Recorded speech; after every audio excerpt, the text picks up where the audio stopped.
we're going to have a bit of fun with it, I think. When I was asked to do this by Jack, I said, sure, I'll do this. I think it's a good topic especially for ag economists to try and get their head around some of the things that C-18 did change and some of the things that C-18 had no influence on whatsoever, but some people think it did. And then some of my views in terms of, and you're saying, take a look out and say, what's happening in this global grain industry? What are some of the things we need to watch for? What do we need to do to make sure we're properly positioned to do that? So that's kind of what I'm going to do this morning. But to make sure that we get things in the proper perspective, it's always important to get things right off at the top. And to say we're in a post-CWB environment is wrong. Getting the words right is correct. CWB still exists, still very involved in the international marketplace, just doesn't have a monopoly anymore. So this is the post-C-18 environment as far as I'm concerned, and that's kind of what I'm going to talk about. Once the bill was passed, some things changed, some things didn't because it didn't have any impact on them. So we're going to talk about that. And the reason it's important, like a little story here. My wife's last birthday, my wife's here with me today, and she's the reason I'm here because she supported me forever, and I really appreciate that, and I appreciate you being here, Helen Ann, and we'll talk about that in a minute too. But on her last birthday, and this is why it's important to get things right, she said to me, Earl, my birthday's coming up, it's an important birthday, I want something that's like really shiny and really fast and can go from 0 to 150 in 3 seconds. And I got her a bathroom scale, like you might have heard this before.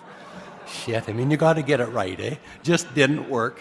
And I'm lucky to be here because of that, but I am, and it's important that she's with me because she keeps me out of trouble, And the reason she's here is about a year ago, and this is why it's important to have a strong partnership, Because if Helen Ann hadn't been a supporter of me since 1972. That's a long time ago. It's 40 years I've been traveling and away from home, trying to run a farm, trying to run a business. I wouldn't be here. it's just simple as that. But I come home one night, and we talked Helen Ann into retiring so she could travel with me, But she wasn't with me. And this is 3 or 4 years ago before she retired, I come home one night and got into bed, cold, coming off the plane in Winnipeg. She says, "Is that you, dear, And I'm thinking, it's time for her to retire and come with me after this, Because who else would it be, dear, Come on, And so getting the words right is important. So we're going to try and do a bit of that as we go through this morning. But before I start, one thing. I'm the Chief Executive Officer at SIGI. SIGI is globally unique. When we talked, one of the guys had strengths up there as what takes us into the next world market around field crops in Canada. SIGI's part of that. SIGI is nowhere else in the world, is the tagline, because there isn't anywhere else in the world that happens. Those of you that are here from Agriculture and Agri-Food Canada, you're part of that because you've been involved in SIGI for 40 years. Those of you in the industry that work in the field crop area have likely worked with us. Nowhere else in the world. My comments are my comments. They are not SIGI's comments. And that was the agreement I had with Jack. You're asking me to make comments as to what I see from my experience, not from the Canadian International Grains Institute. And just so we all have that really clear, because I think it's important. So let's take a run at this. What I want to do, and what I was asked to do, is to kind of take a look at what are some of the major economic impacts from C-18. What did C-18 not impact? What do we want to watch for going forward? And what do we need to do to be successful? And that's what Jack asked me to do. That's what we're going to try and do here this morning. I gave a whole list of things to the respondents. I've cut quite a few of them out, Jean-Marc, so you're okay. I tried this out, and it just went way too long, so we've cut them back. There's a lot of things that were impacted by C-18, but there's some that are more important than others, and we're going to talk about those right now. So when we're looking at the major impact, the major change is there's no longer single-desk shopping for wheat from Canada. Does that matter? It matters to some people, some more than others. And when this first happened, a lot of people were coming to Canada saying, so how do I do this now? Who do I talk to now? From an economic standpoint, it means instead of picking up the phone if you're sitting in Singapore, you're likely coming to town to meet with a whole bunch of people to see what's going on in the grain industry. So it costs the money to do that. It costs them logistically in terms of making the arrangements to get the grain to their country, costs in a whole bunch of different ways. The Japan Food Agency was one of the groups that was the most concerned immediately about this because their system works so nicely on a wheat tender with the food agency that now I've got to look at 7 or 8 tenders from Canada instead of 1. So they were concerned about their access to Canadian wheat. So they made some arrangements early on to give the industry a chance into some of that marketplace, to give the Wheat Board a look at some of that in a secure way, they're now wide open. So things change, working all right. So far, we think it's going to be just fine. The thing that changes the most in terms of the next economic step is that when you're running a marketing structure, and I worked for 15 years at the Canadian Wheat Board, and I'm proud of the work I did there, proud of the work that we did for farmers in Western Canada and for the industry and for customers around the world. But our marketing strategy was around CWRS, Canadian Western Red Spring Wheat. You priced it into the market at differential prices every day, between $30 and $50 difference, depending on the marketplace, because you could do that and because you had one kind of homogeneous product to market. You also did market development on the other classes, but you didn't really sell them very much because the strategy was around CWRS. Worked pretty good. Today, that's all different. Big time different, because companies that we're working with directly and customers are saying, so can you produce more CPS red now? Can you produce more hard white spring now? And some of the entry approaches that companies have got is by using that demand and pull for some absolutely excellent wheat classes into the marketplace that will diversify our offering from Western Canada especially.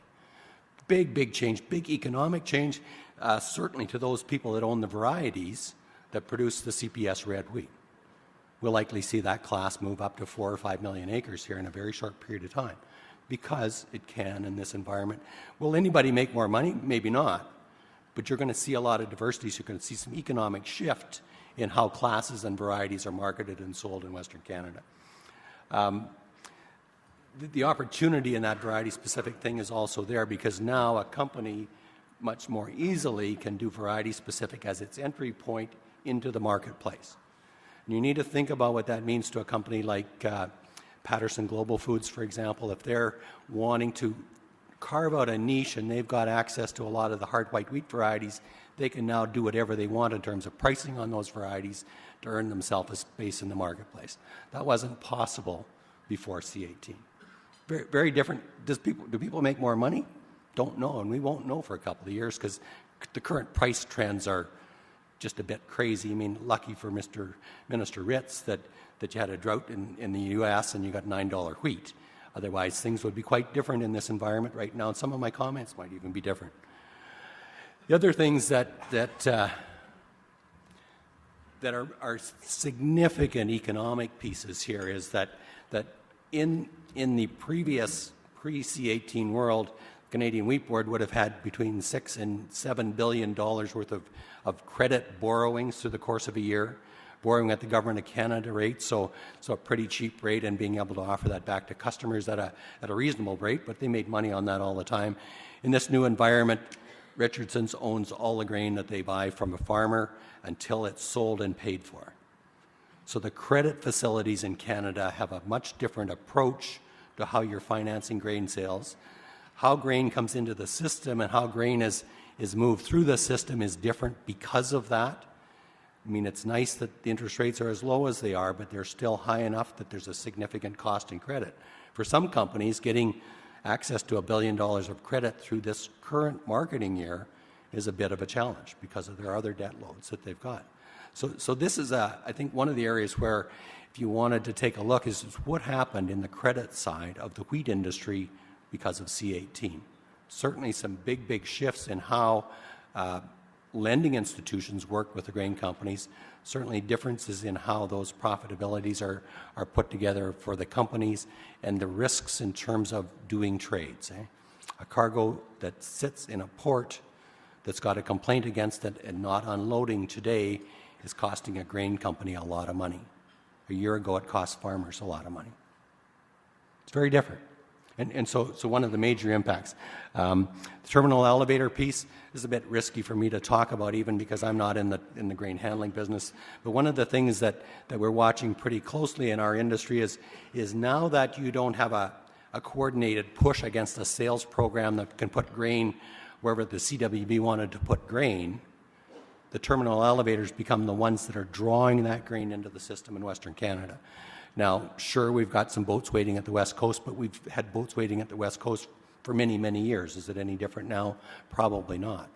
What it does do, though, is change that whole economic picture in terms of how grain comes into the port and into the sales system, and the terminal elevator now, instead of just taking it, gets to play an important, very important role in that economic decision of which grain comes to town first. So again, another big change from the C18.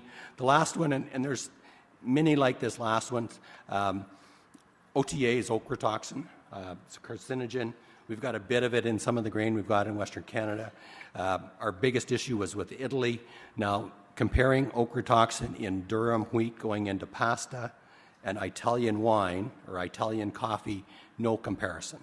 They have far more in wine, far more in coffee than you'll ever find in durum wheat. But we got the issue, And so managing that issue was a huge piece of work between the CWB, the Grain Commission, and the grain companies to some extent, where you're doing testing on 500-ton incremental samples on every cargo going to Europe. We're not sure that's happening today. One cargo that gets turned down shuts you out of Europe. Major economic impact. So it's part of the things that are different in terms of economics that post C18. I just wanted to take a look at this map for a second, because we don't often, when you see this map on, there's a Google Maps, you all recognize it, often you see it North America and the rest of the world coming off the other side. Our trade, we're here. I mean, look at the marketplace. This is not a pretty place to be unless the U.S. is your marketplace. And all commodities understand this, because the cost of freight to put your product into your marketplace is pretty high. But the U.S. is a good market. There are 1 million tons of spring wheat, 500,000 tons of durum, even if they are the largest exporters of those products around the world. I want to talk about the U.S. a wee bit more later on. You look at from Vancouver to Jakarta, Indonesia, about 35 days turnaround on vessels doing that. Your competition's in Perth because they buy off of Western Australia, 7-day turnaround. So if it's a supply issue and a currency issue or an immediacy issue, where are they going for the grain? It's not likely to Western Canada unless you've got something they need. And that's an important thing to keep in mind. Same coming off out of the East Coast here. Like out of Churchill, we're pretty good into Venezuela and Fortaleza, Brazil, but they're buying HRW out of the Gulf. That's your competition. And so I just put this map up to give you a sense of what we have to keep in mind when we're looking at what CWE or C18 didn't change. And it didn't change the global population and economics. It didn't change the fact that wheat's still going to be the largest crop in 2050 globally, without question, because of the demand for the protein characteristics that are in wheat for building bodies and building food products.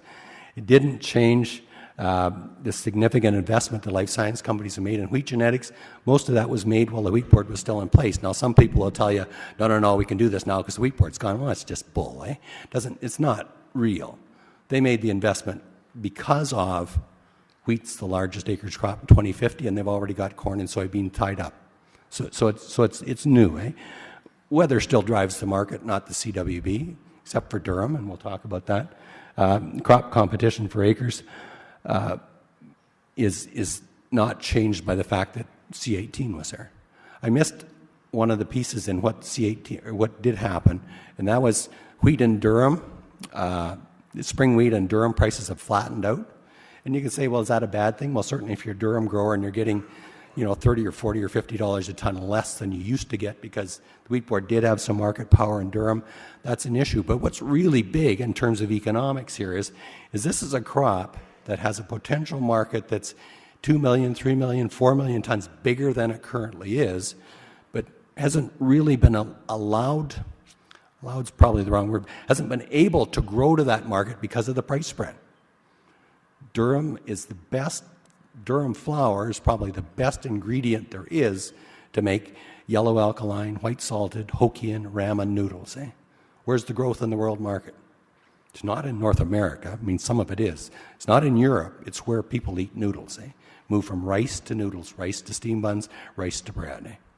Where's the growth? Indonesia, Malaysia, Thailand, Vietnam, Bangladesh. Is it a bad thing that you don't have a premium on durum right now? I'm not sure, because the market opportunity is there. The work's been done.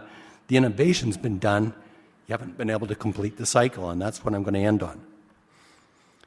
So we're going to talk about this just for a minute. I don't know how many of you spend much time looking at demographic charts, but I do quite a bit of this because we're looking at 12 years from now, we got the wheat that's going into the screening trials in a greenhouse today will be commercial 12 years from now. I think as Canadians we can do better than this, but that's our current system. So in 2025, the wheat that Jean-Marc, that your company might be investing in developing now, will be coming into the market at this point. That's where you want to look at the market. Not today, because it might be absolutely the wrong thing to be growing. So you need to think about it from this. United States in 2025, you can see that they've added about 35 million people, that's Canada, in the next 10 or 12 years into their marketplace. Their demographics say that as a young person graduating from university here or here has got a job because these guys are retiring, going out of the environment. That's a simple economic look at it, but it's part of what drives demand. The U.S., largest beef eaters in the world, that's not going to change. They're going to keep eating beef. They're going to keep feeding corn and DDGs and everything else to beef, consumes field crops. The United States, where corn and soybeans are, because of the GM piece, are taking over the spring wheat acres, not the winter wheat acres. Keep in mind, where's corn and soybeans growing? North Dakota, South Dakota, Minnesota, not Oklahoma and Kansas. Why do the Americans buy 1 million tons of wheat from Canada now? Because they need it to blend with the hard red winters to make the food products they're making in that country. If they don't have spring wheat to sell 15 years from now, where are they coming for their spring wheat? But only if you've got it. If you've got a lot of HRW types of wheat in Western Canada, they'll find something else or some other way to do it, not come into this marketplace. China, a completely different demographic, a country with unbelievable purchasing power, unbelievable issues around food security, an aging population that these young guys have got to deal with. They have to support those people as they get older. They eat less meat when they get older, but they live for a long time in China. I mean, it's a long-lived population. They're not going to push their baby boom group through there without there being a lot of people needing support from their economy. So their economy's got some issues. But in the meantime, it's still one of the most rapidly growing economies in the world. There's 230 million people there today that are equally as wealthy as anybody in this room. In 15 years, it's 310 million people, almost the size of the U.S. population. They want to eat better. And these guys like making money. You can pretend it's for other reasons, but the companies that we work with, I'm not supposed to talk about Siggy, the companies in China that are making money are making lots of it, and lots of them are food companies. And they're looking for ways to have food security. Food security to them means income security in their businesses. A country you want to pay a lot of attention to. Quite different from this model, which is India in 15 years. Average age is less than 35 in this country. There's no older population to bother these young guys down here as they're coming out of university.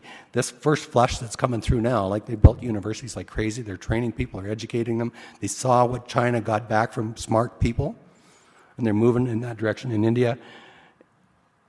These guys down here, when they get into university, have got jobs for sure. These guys are still hunting really hard to find them because of the scale and the size of their workforce.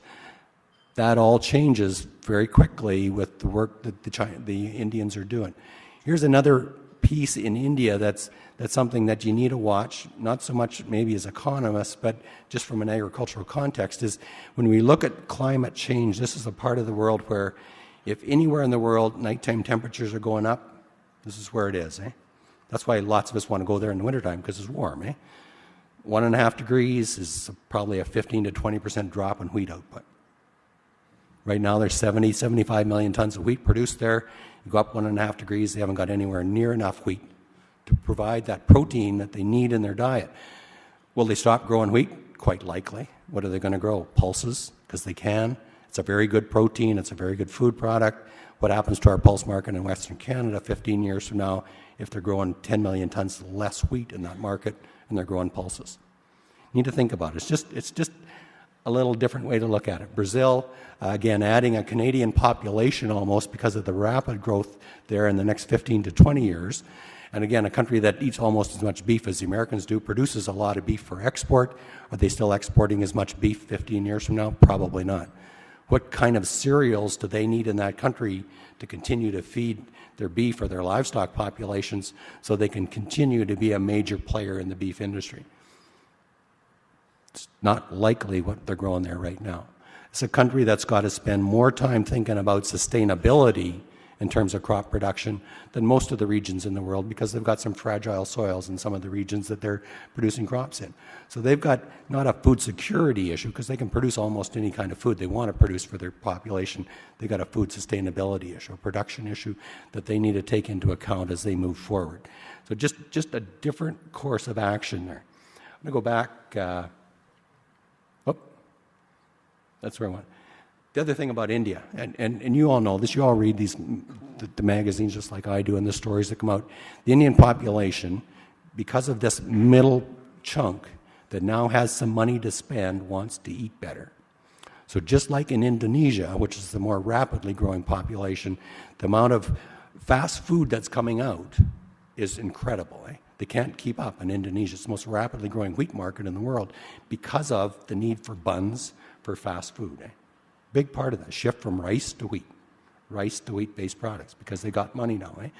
You put 3 hamburgers in the mouths of Indians annually, and this isn't very much. They're no longer the 3rd largest exporter of beef in the world. They're consuming it all at home. What's that mean for the Australian beef industry? They're going to fill all of that Southeast Asia market that we used to do. And does this have an impact on wheat? Sure it does, because is wheat going to be the feed of choice for livestock? I don't know. Probably not. It's likely going to be corn. Corn's got GM characteristics that wheat doesn't have, and so you're going to move more wheat acres out to do the beef thing. World's not going to stop eating beef. I mean, we hear all these stories, it's terrible for you and it costs too much, it's not sustainable. If you got money, you're going to eat beef right after you're done eating pork. Sorry, Martin, it's maybe not fair, but that's what we see all over the world. It's rice, wheat, noodles, steam buns, bread, poultry, pork, beef. Every economy in the world is going up like this. So I got to keep going or I'm never going to get done here. So, crisis, Not crisis is the wrong word, but this is an economy that understood 20 years ago we got too many people. We can't afford our food safety systems anymore because we have to import more and more wheat from all over the world, and we can't be sure it's safe. That's why they're rampant opposition to GM wheat, because we don't know if it's safe. Sure, it's healthy, sure, it's good, but we don't know if it's safe, so we're not going to buy it. If you put GM wheat in your marketplace, we're going to eat rice. I mean, it's a culture that's different. And as you understand that, and you understand they needed to shrink back to something that Japan can sustain, they've done this. But boy, oh boy, this is dangerous when you're pushing these guys through living 95, 100 years. Who's going to support that? These guys that are currently eating your beef and your bread products eat a whole lot less up here 15 years from now. These are your beef eaters. These are your major consumers. There's a lot less of them in 15 years than there is today. If you push that all down 3 rows, your marketplace is really healthy right now in Japan. Is it going to be in 15 years? Are the wheat varieties you're growing in Western Canada today the right ones? Are the pigs that we're raising now going to fit a 15-year from now marketplace? Don't know, Just going to close on this.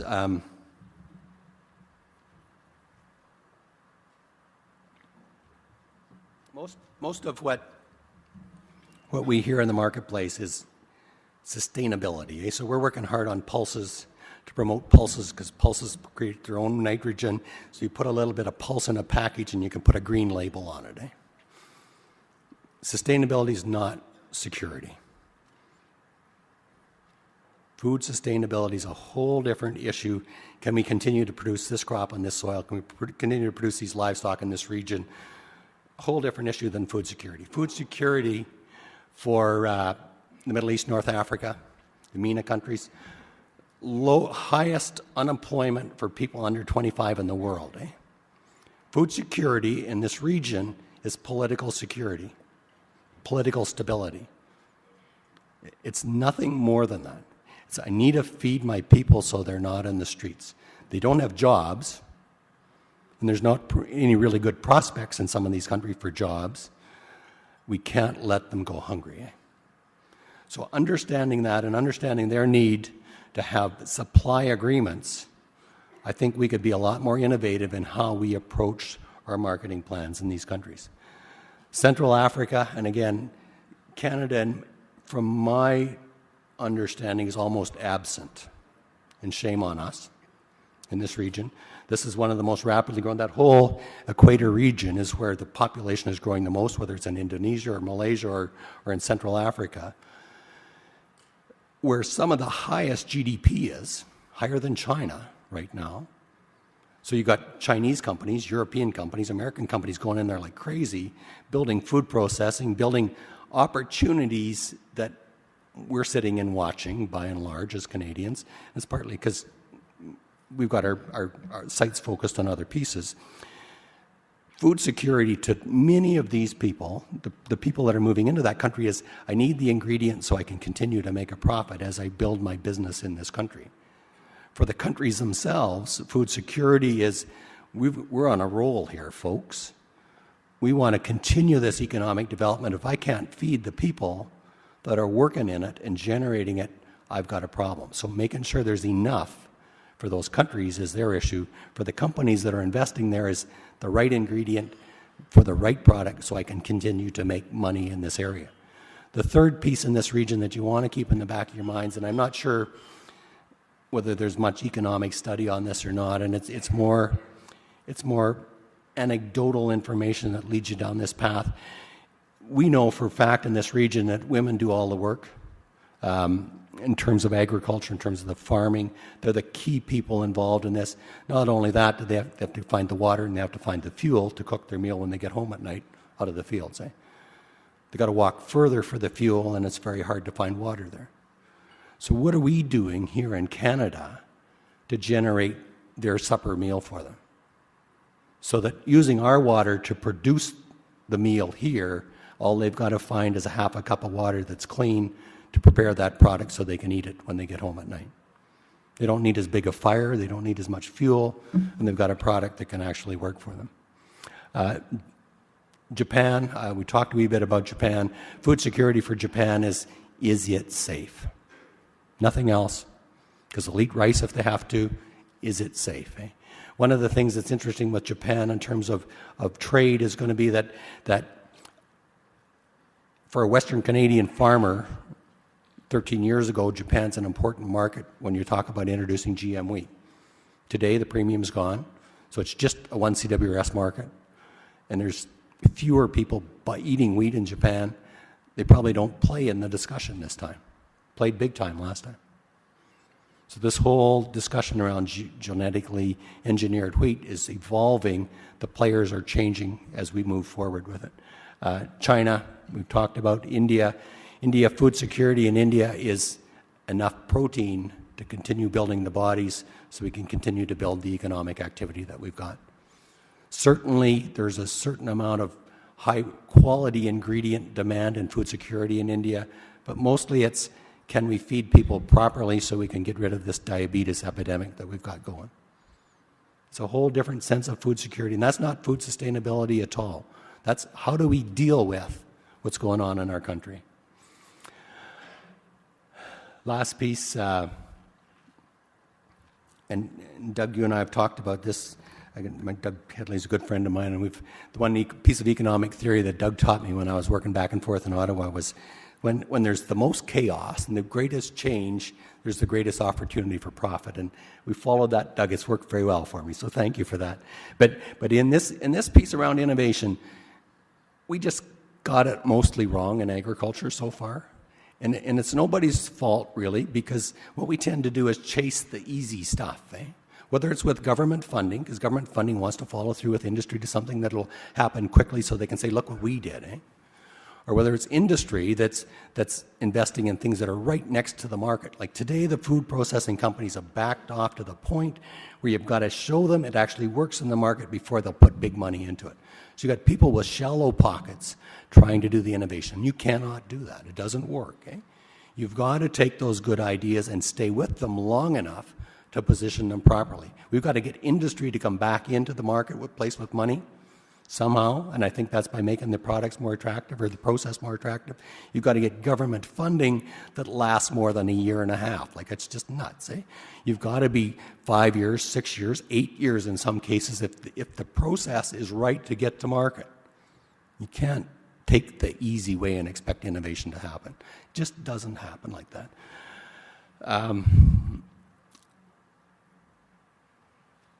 I think that might... I'll just make a comment about branding.